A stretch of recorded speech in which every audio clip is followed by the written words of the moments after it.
La problématique de l'ouverture des magasins le dimanche est très simple. Pour qu'un magasin ouvre le dimanche, il faut que son propriétaire ait un intérêt économique à ouvrir.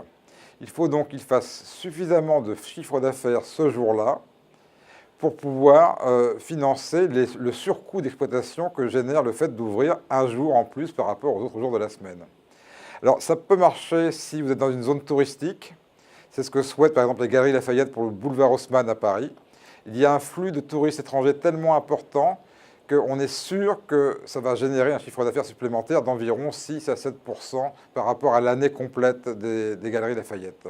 C'est valable aussi pour le meuble et le bricolage, dans la mesure où les gens ont besoin, pour choisir leurs outils, et pour choisir par exemple leur canapé ou leur cuisine, ils ont besoin de temps. Par exemple, une cuisine, ça se choisit à deux, avec l'homme et la femme. On passe en moyenne 1 heure dans un magasin de meubles, et on visite plusieurs magasins de meubles pour choisir son salon ou sa nouvelle cuisine. Donc il faut du temps, et ce temps, on ne l'a pas forcément le samedi, qui est déjà la journée qui est le plus consacrée aux courses, mais cette fois-ci aux courses corvées, aux courses alimentaires.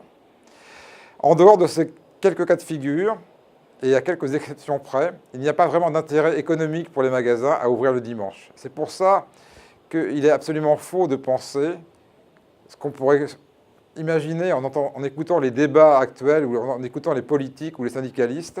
Il est absolument faux de penser que les distributeurs et les commerçants veulent ouvrir tous les dimanches dans toute la France, dans toutes les villes.